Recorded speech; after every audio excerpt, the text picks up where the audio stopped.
Yeah, Feels like A lot has happened. 30 wow, seconds ago, but that's not it real. really does. Well, if I remember right, episode 135, Holly was the DM and ran the Chicken Foot Coven.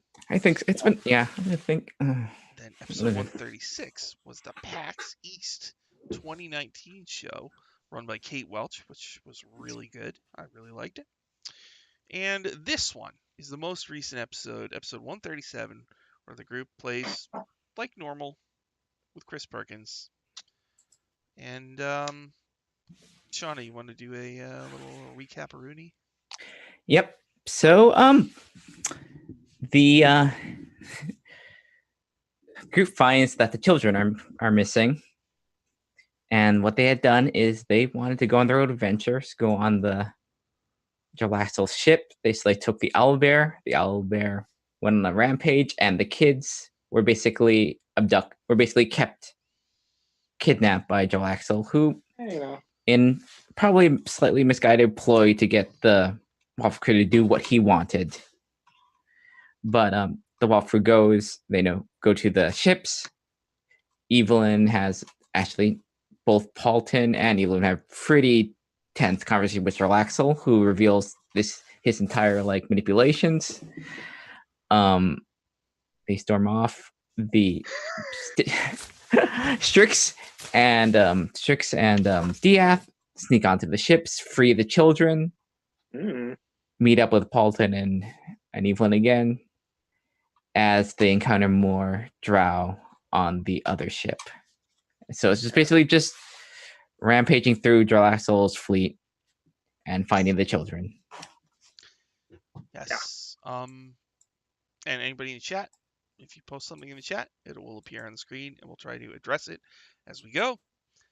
The thing that stuck out to me the most was Jarlaxle was the bad guy, and he didn't really hide it this time. He stole her chair, and the kids chased after him. Maybe he has overestimates how important that chair is, maybe. Yeah. His intelligence, I mean, his information is maybe not as great as he thinks it is. I feel like it's more just petty at Paulton than anything, honestly. It's like because Paulton has been so shitty to him. It's like, I gotta get this asshole. True. Continue this episode with Paulton just kind of it's like, the thing that stuck out to me the most was when Jarlaxle said, you care more about that chair than you do Evelyn. It's true, right? It is. Ouch. And a lot of people have pointed out him talking about Simon as well, which, I mean, he's not wrong. He's not wrong about a lot of these. Especially it was really not shitty wrong. to say, but he's not wrong. He's especially not wrong about the kids. Yeah. They definitely should not have custody of the children. And the children have almost died so many times. Yeah. Oh, yeah. Around them. He's also right that they haven't really left the kids with anyone trustworthy either, because with Fala, who's friends with Zaraj the Hunter. Yeah. So. And they don't even know Fala that they well. They don't at all. And it's like they also they leave them with a chicken foot coven, but that's not their job. The chicken foot covens are No, it's not. It's true. I think if you were gonna, the kids should be in another building. The children should not be around the Waffle Crew. I mean, they can be friends with them. They just can't live there. The kids are probably safer on the streets like they used to be. It's homeless kids, right? One of them has a home, right? Doesn't Squidly one of them has a home? It doesn't. They might be safer in the Shadowfell version of the mansion. I don't know about that, Sean. I don't know. I think, you know what? It might be spider living on the outside. I could think of worse things than being with Jarlaxle, though. It's true. Teach them some stuff. Actually, that's a good point. Remisis says stable, at least somewhat stable. Give Squidly another gun. Don't give Squidly another gun. No, Jarlaxle would train Squidly how to use the gun, not just give it to him. How to use it. True. Exactly. Ramises says Waffles is still a prisoner, Mhm. and one of the drow fished Ferdinand Catching out of the bits. water and is also holding it hostage. Now wait, Ferdinand, is that Jinx's Yeah, Jinx's Owlbear. his little stuffed Owlbear. animal. Yeah, Right. I forgot what that was. All right. just So Owlbear. Jenks was all upset because he couldn't find his stuffed owlbear. yep. And Ramises says Siraj was ordered not to harm the kids though, so technically Fall's house should be safe for them. Still, Zentarum, all that Yeah. stuff. Jarlaxle made a good point with dissing the Zentarum and the Castellanters this episode too. Yeah. And they're not so pure intentions. Yeah. Although I think Jarlaxle maybe like made a mistake in doing the Evelyn route, maybe. Yeah. Like definitely I think his kind of like his like showmanship and like kind of like self-centeredness kind of like it probably would have been easier to do the original route, which was basically talk to Dieth, who is true. Definitely has that pragmatic streak, rather than like going for Evelyn, which is like also going to like antagonize Paulton, which it did. It did, yeah. Yeah. Whoops. Yeah. Because I mean, the Waffle crew is pretty desperate for an out. For like they're up against the wall as far as like the money for the dwarves. So like any help, straightforward, I think probably would have been easier than what this kind of got real complicated real fast for Jarlaxle. Yeah, it's true. And he's offered to help them a few times. Yeah. Even at the auction, when he could have easily just murdered them and took the stone, he was like, "Hey, let's work together." And then they left him behind, and it was like, "Oh, okay." Mm-hmm. Well, yeah, they're not on the ship. They're not playing ball with him. No, at all. They never have, and I don't mean this as a criticism. They never have a coherent strategy. No, it's totally random. That's true. Like the whims. It'll change from show to show. They don't. The whims. And there have been times lately where they'll kind of beg Dieth to tell them, to just tell them what to do. And what do we do, Dieth? He does it. So they are kind of getting better with that. But it definitely feels like they're definitely not taking control of their destinies as far as the stone goes. No. Definitely not. Yeah. No. Alcaban says, I think the chair is symbolic, like a horse head. Oh my God. A horse's head. Yeah. Yeah. The one chair leg they left behind, definitely. Yeah. I mean, if Paulton had to pick, if the chair was in danger and Evelyn was in danger, I would hope he would pick Evelyn, because like this chair, you'd hope so, as awesome as shit, was a play prop. It wasn't even Strahd's chair. It's a facsimile of a prop. Yeah, it's true. It was just for a play. No, but he's really kind of struck out, I feel like, at this point. Yeah. Yeah. I guess that's how he wants it. Yeah. Yeah. Because the last quite a few episodes, this was something almost every single show where it's like Paulton had an opportunity and did nothing. Mm-hmm. So I think he's not.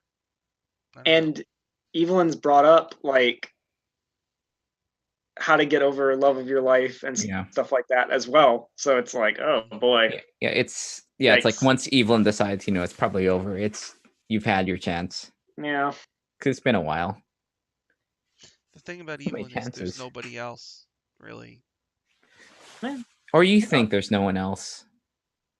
You never know, honestly. With D&D. Yeah. A player character could latch onto the most innocuous NPC ever, like Todd. Yeah. And they could end up becoming the love interest for all we know. Mm-hmm. So who knows? Yeah, I don't know. But at least with Dieth and Strix, like they're kind of making the tiniest bit of progress. They held hands this session. Held handing, yeah. Yeah. Pretty good. And I mean, on the live show, Strix was super freaked out by Miss Pheasant. Yeah. You know, really was kind of like at a loss at first, but then did engage the person. Yeah. Mm-hmm. So. And when Evelyn brought up that someone flirted with Strix, DF is like, what? Yeah. So. Yeah.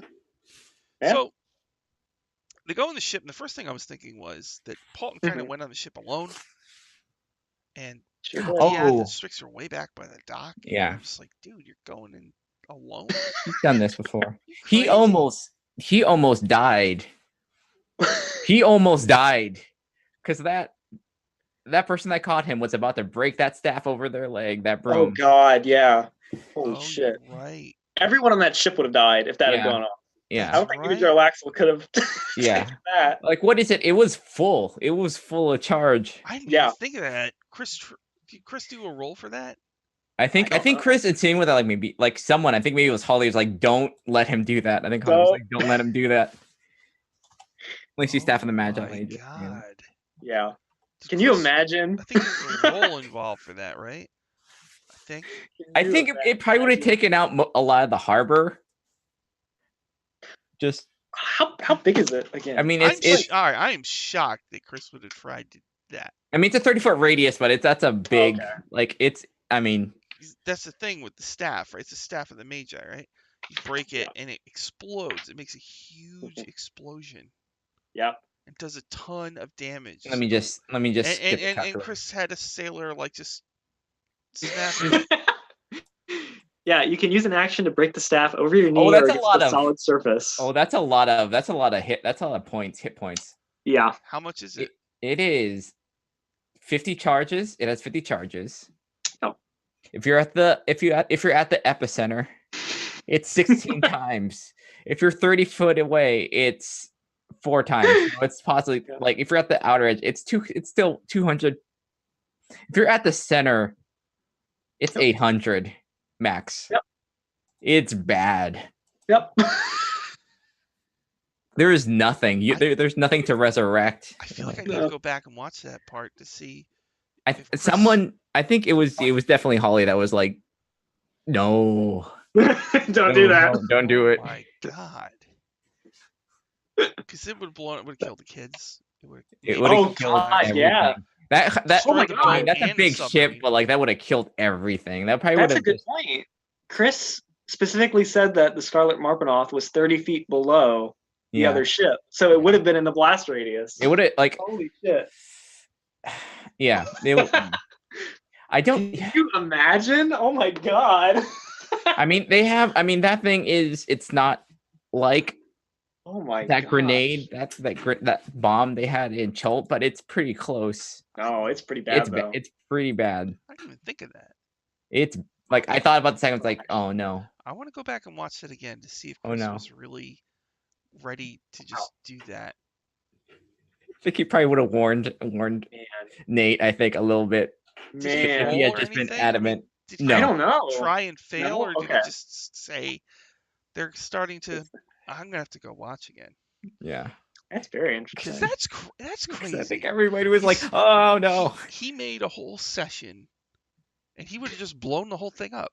And it was that's his choice right there. I mean, like the sailor. The carnival. Why would a sailor want to break a flying broom? You know, it's not like. They could, but why would you go out of your way to do that? You know, because Paulton's Paulton. You know, like. It's true. I mean, that's crazy. Antagonizing. I mean, it's if you.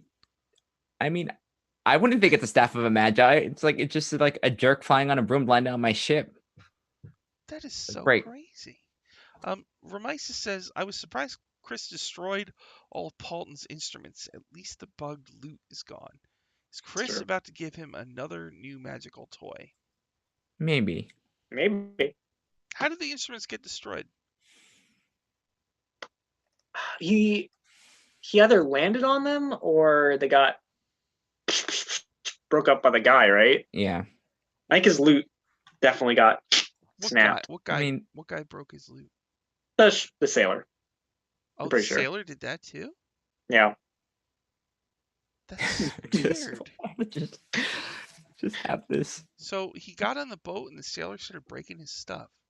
Yeah, it would have been like that shot in like the second season of Game of Thrones where like the harbor just explodes. That's probably what. Oh, that's a good point. Yeah.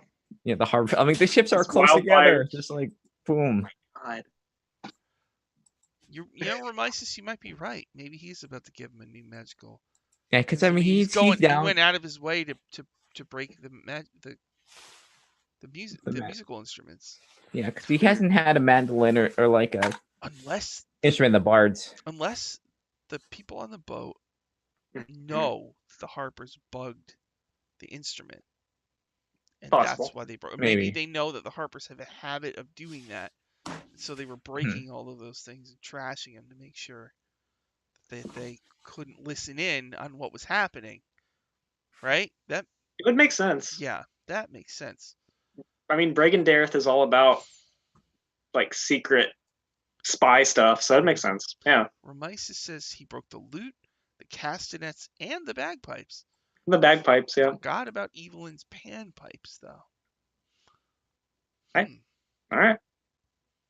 So yeah, it could be that they were trying to thwart the Harpers from finding out what was going on, or it could be Jarlaxle hates Paulton. Hates Paulton. Stomp on your stuff. I think he hates Paulton. That seems pretty likely, actually.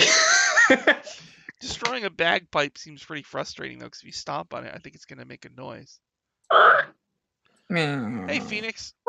Why is everybody saying early? Don't we usually do the show at 7? We do. Yeah, we do. Was there some kind of time shift or something? I have no idea. Maybe. I don't know. Maybe. I think. I forget. I think there was. I think somewhere there was like another time shift. I think. Maybe. So it's confusing. Maybe we fell backwards or something in time. We lost an hour. Missing time. Remises says Chris had Paulton land on and crush the instruments after he was thrown through the air by the demon. It wasn't the drow. Okay. Thank you. That's right. Remises, you're awesome. Okay. Yeah, because I'm like all frazzled. I've spent all day. It's a lot of shows. That's true. It was a lot of shows, yeah. It was a lot. Oh, man. Maybe Jarlaxle will give the order if Paulton comes here, break all his stuff. Yeah. So it was Chris had Paulton land and crush the instruments. So yeah, that's definitely like that's a D&D thing, right? Where I had an old DM a long time ago who, if you fell like that, the stuff in your backpack would probably break, which makes sense. But A, it's a pain because you have to denote what's in your backpack and what's not.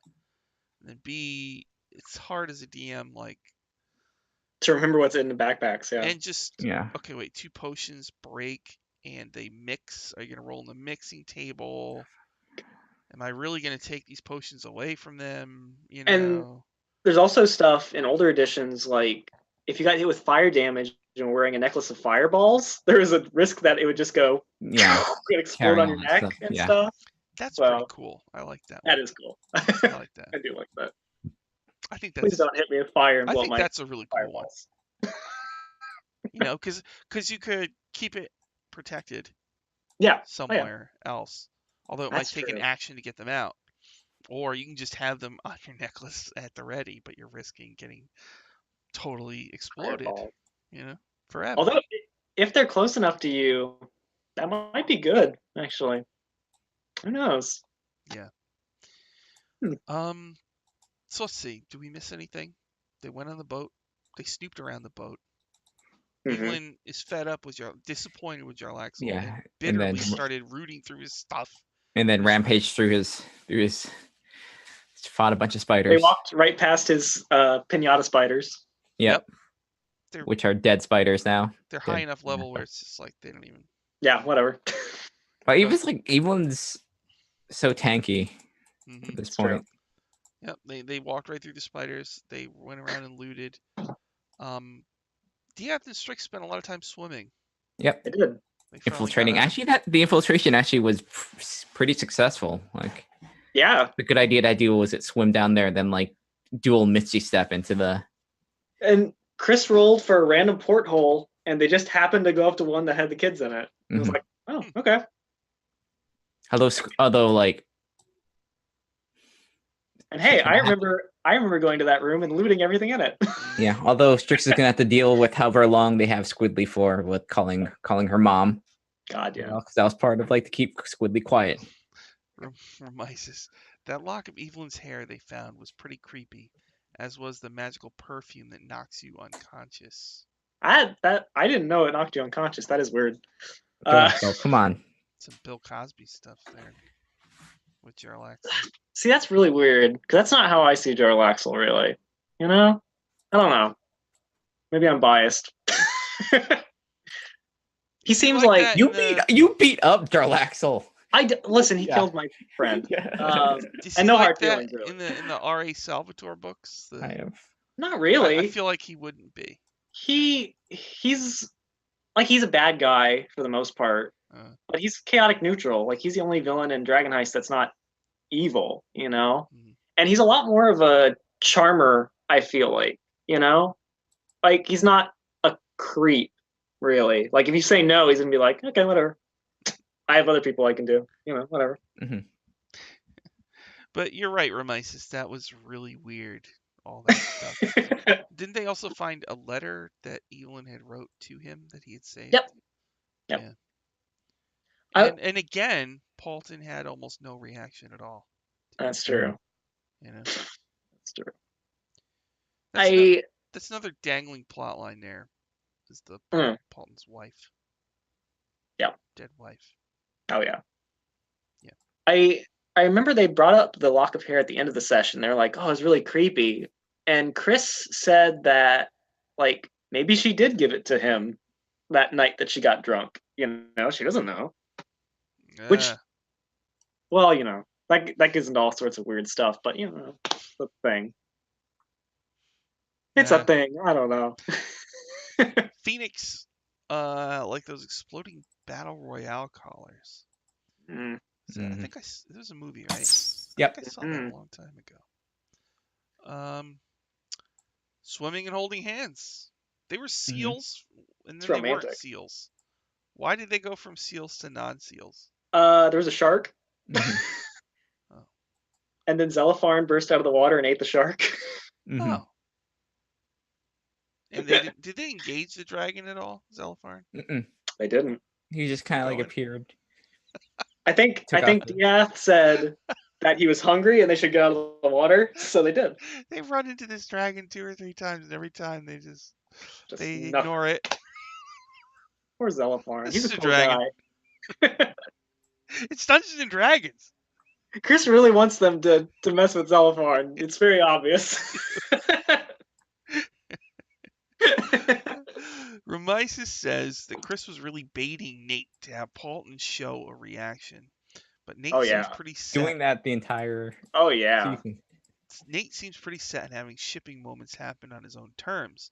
Maybe they first have to deal with the murder of the wife. That's what I think.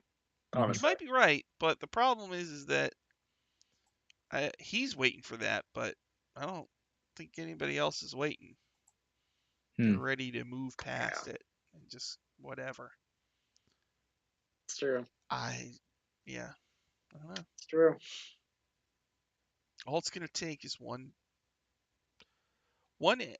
NPC that's around and isn't going anywhere. You know, that Evelyn can interact with on a regular basis. You know, like if D came back, you're done. Sure. Or if Miranda stuck around. Miranda. Yeah. If Todd became like Captain Diath's manservant. Oh my god. You're done. Oh no. You're done, bro. Just sees Todd every day. Pack it up. Todd is stationed to guard their house because it's been packed so much. Yeah. Todd and Alice. Yeah. That would spice things up. My. I was disappointed we didn't get that there was always a bigger fish. I thought about the dope. I thought about They were on fire with the chair puns today. Yeah. It's true. And I mean they even capped it off with like a sitcom ending freeze frame, everybody laughing. And it goes, what was it? Something about upholster. Mm. We're gonna upholster our beliefs or something. I was just like, they were in a really funny mood on this one. Like they were cracking me up. It's really good. Yeah. And they ended the session with Strix going to like the control room on the submarine and like, we're pirates, we're taking the ship, right? Mm-hmm. I really want them to get that submarine. Something. Yeah, that'd be so That'd cool. be amazing. That would be cool if they stole That the would be submarine so cool. and kept it. Yes. Probably have to Yes. kill Jarlaxle to do that though. I mean, they're at the level where they could kill He can afford Jurassic. getting resurrected. Whatever. Feed him to the Xelophar, the dragon. Oh my! Oh, Don't give me ideas, Sean. That'd be fun. All right. So anything else you wanted to say about episode 137? I don't know. I'm just No. excited. Let's see Honestly, what happens next time. I want to see how they handle the Jarlaxle situation and the stone being in this heavily guarded Castellanter villa situation too. Yeah. You know? Feels like it's time to wrap up Dragon Heist, doesn't it? Oh yeah. We're getting there. Yeah, I think we're at the For point sure. someone has the stone. The stone's Oh yeah. out and about. It's in play at this point. But it still feels like, I mean, you got to get the stone and then you got to go in the vault. Yeah. So Yeah. it's still, who knows how many. Maybe they're in. Maybe they'll get them mid vault or whatever. That's true. I was gonna say the Castellanders could go to the vault like anytime they wanted, so they could bust in on them as they're taking the gold out or something. For all we know. Yes. I think that'd be pretty cool. Remisis says Chris did predict that Paulton would become a submarine captain on a tweet he made almost a year ago. Oh shit! Damn. Well, all right. Interesting. They're gonna steal the submarine, maybe. That's very interesting. You have to keep those gnomes. Yeah. Oh, and wow! Look at that. Dropping a link to it. Holy wow. cow! Nice. Holy cow! All right. Well, I think we have successfully recapped episode 137, and from what I understand, there is no show next week. So if there's no show, I don't know. Maybe we won't Waffle talk. I don't know. We'll just see what happens. Yes. But then, we'll be back every other Thursday at 7. Yeah. Talking about waffles and dice camera action. And hoping the show will probably go, dice camera action? Probably at least till episode 200, right? Easily at this point, I'd say. Maybe 250. If Descent turns out to be like a planner adventure, I think it could easily tackle a lot of the stuff that's kind of like big picture for DCA. So who knows? Like, I think they'll do that for sure at the very least. Yeah. If that's true, it's like fun times in like the Waffle House is going to be over because it's probably going to be super dire. Like, so usually when they do these events in May or June, they announce 2 books, right? Like it was last year was Dragon Heist and whatever. So this one is the Descent. Did they say anything about a second book? They didn't. It may. Although to be fair, with the Stream of Many Eyes, we didn't learn about Mad Mage until like 3 a.m. Yeah, it was right. It was right before your. It was right before. Right before the first time I ever appeared on. Because we're like Waffle Talk. Yeah. It's like there's a book. There's another book. But I don't know, considering like their their book release has been ramped up since the Stream of Many Eyes. Like they're gonna have did Mordenkainen's come out before? Mordenkainen's came out before that one. Yeah. But they had Ravnica and they're gonna have Salt Marshes out before. It's true. And we're gonna get the Ack Inc book. Yeah, the Ack Inc book. So it's maybe like that's like a third party thing, right? It is, but it looks like it's official too. It's because it's a weird thing. Yeah. Kind of like I know in 4th they had that one book that was called like the Player Strategy Guide or something. Player Strategy Guide. I remember that book. I like that book. I remember that one. Jeez. Yeah, it had cartoony art, on it. Oh, okay. Yeah, because they had some Penny Arcade stuff in there, like pieces in there. So Remisis says you could always talk about the 2 recent C-Team episodes that Diath and Evelyn were in. Definitely possible. Maybe we should do that. I don't know. It's a good idea, Remises. We might do that. I have to watch them, but yeah, look at that. I know, me too. But it's just good to watch them. I mean, get the full picture. Yeah. All right. Well, thank you everybody for watching and going through this little mini marathon with us. Yeah. And maybe we'll see you again next week. Just check my Twitter. I'll post all about it. And thank you, Dylan, and thank you, Shauna, for of course helping us out. Oh, I guess we could do plugs if you want. Shauna, plugs. Do you have any plugs? Yes. Shauna, Flying Cirrus on Twitter. I will have considering it's like kind of in between like show seasons. Have a few announcements within like this week and maybe forthcoming. But if you want to see some of my art, I did character portraits for Little Red Dot's Witch Gold Adventure stream, which I'm typing maybe. Nice. And then Hell's Rebels on Saturday. Yeah. Saturday 6:30 p.m. We fought Irenes and like might be round 2 with that thing. Who knows? Yeah. Dominic, the Christmas donkey, died. Yeah, he shot the head. Yeah. Dominic will be around forever. That sounds really funny when you say it. Friends with our undead shark because we have spell slots. It's true. Abound, and someday Sean will get tired of them and kill all of them because they just act like this terrible piranha horde at this moment because they're decked out with magic items. It's weird when your group has a horde of zombies at their command. It's very strange.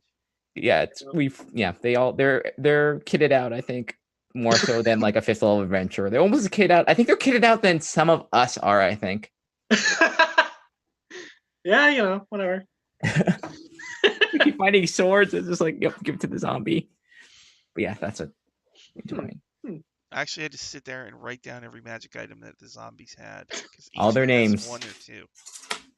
Armor and a weapon. Almost every one of them. Yeah. Dylan, you got any plugs? Hey, on Saturday, you can find me here at 3 p.m. Eastern Time playing Dungeon of the Mad Mage. Sean's favorite adventure. Yeah! Last time, my tiefling mystic went through a portal and might meet Hallister Blackcloak, who she has a portion of the soul of. Yeah. So there's probably been one casualty. That's so true. Far. So it's this is. We'll see. Who knows? Who knows what's gonna fucking happen? I have no clue. So yeah, hey, come watch that. Shoot. Phoenix says that Beetle and Grimm leaked they're making several boxes this year. So maybe more books in the autumn. Yeah, Beetle and Grimm make those deluxe boxes that give you all this cool stuff to run the adventure with. They're $500. Comes with a lot of stuff though. And all sorts of cool stuff. Yeah. Handouts and all sorts of really crazy stuff. They're making one for Saltmarsh that's only $200, right? I think so. Okay. So it's the price range is lower for that at the very least.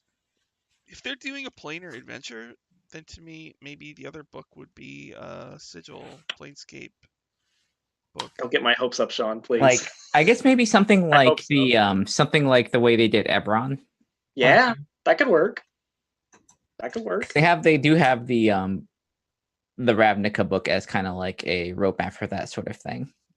I think a 5th edition manual of the planes would be really fun. Oh, that'd be rad. I love those. Those are really good supplements. Oh, yeah. That would be good. Oh yeah. Yeah, and then don't forget everybody, Sunday, 6:30 p.m. Eastern, we'll be doing Dungeon Academy. Had a whole bunch of ideas the last few days for that one. Nice. Get him. I just broke out of Ravenloft, so it should be fun. Yeah. It'll be fun. Thanks, everybody. We'll see you again next time. Bye-bye. Bye, guys.